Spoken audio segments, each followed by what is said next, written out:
The South and Middle Belt Leadership Forum (SMBLF) yesterday backed the position of the Southern Governors Forum (SGF) that power must shift to the South in 2023, dismissing the insinuation that there is an alleged hatred for the North. SMBLF, in a statement by Afenifere's National Publicity Secretary, Mr. Jare Ajayi, dismissed the Arewa Consultative Forum (ACF) and Coalition of Northern Groups (CNG) for opposing power rotation to the South.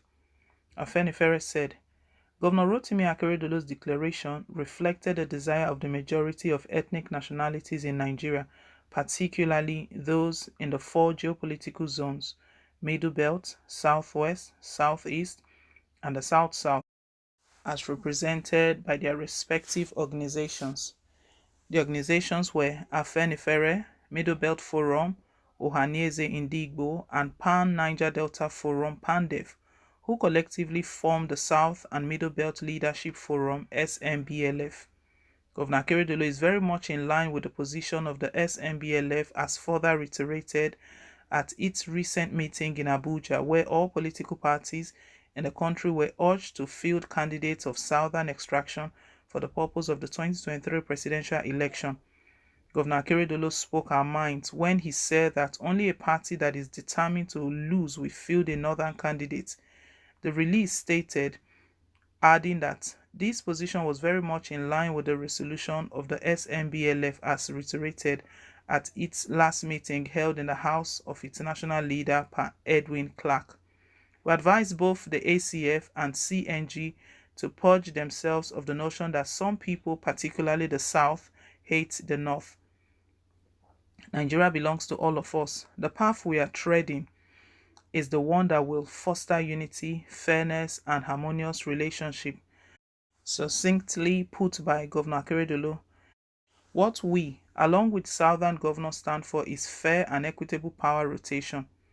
The only fair thing is that after 8 years in the North, presidency should come to the South.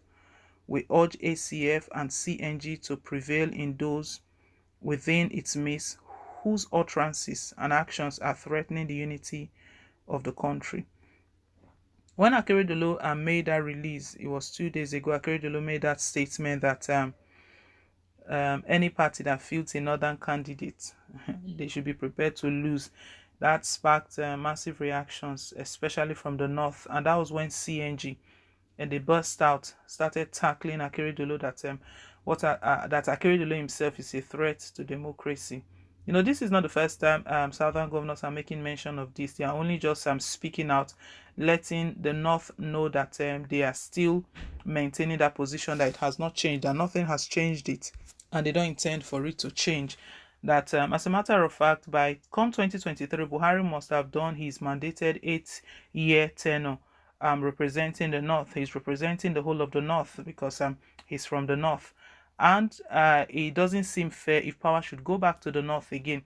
And with Buhari's leadership, it wasn't a pleasant ride. It has not been a pleasant ride.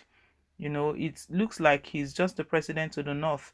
And that is not what Nigerians want. You know, when every time anyone speaks about 2023 president, the person who will emerge as the president, now not speaking about ethnicity or wherever, the first thing they are saying that we want a president that will be president for everyone, not a particular region or just the region he or she comes from. That the person has to be president to everybody. That's not what we're experiencing. Buhari is not president to everyone.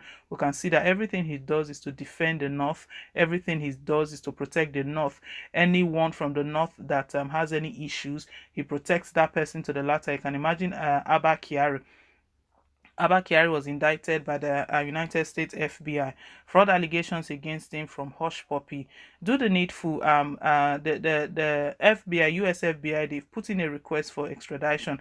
Let him come and answer some questions. But we can see the way he's been protecting Abba Kyari. If it's someone from another region, imagine the agitations, the two agitations in the country and their leaders. Nnamdi Kanu was brought out of, extradited from Kenya, unlawfully, because due process was not full. If we're talking about due process, it doesn't happen overnight. Due process, it takes time. They ought to notify the government of the country where he is. Due process. But when it gets to the north, they remember due process. So, and if we with Buhari's administration, fairness and justice, those words, they don't exist.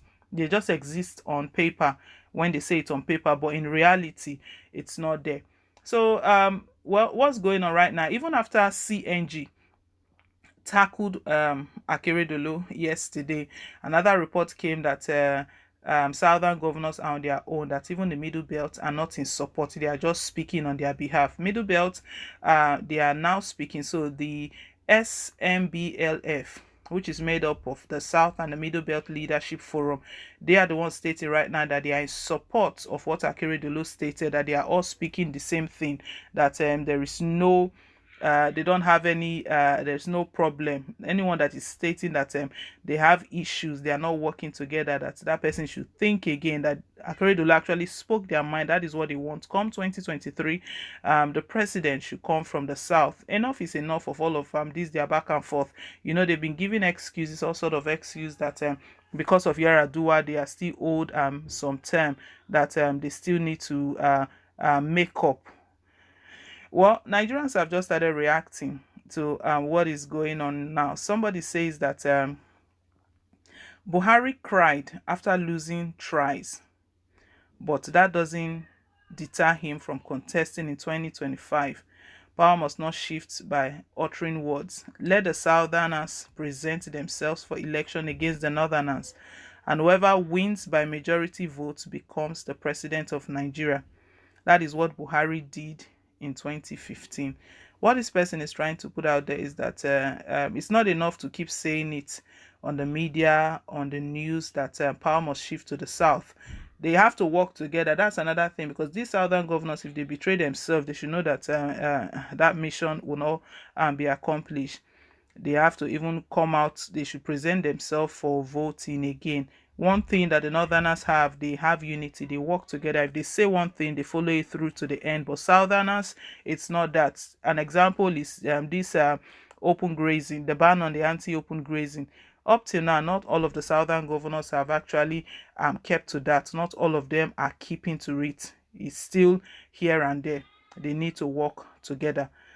Another one says that you guys should keep ranting about power shift. The Fulani North are busy planning and strategizing to remove Buhari and install Atiku through Supreme Court. Buhari and his Fulani cabals knows about it. Their main aim is to keep their brother and Aso Rock to continue with their Fulanization agenda. You Southern and Middle Belt leaders should awake and smell the coffee. Good message to the Southerners here. They need to work together and strategize as well.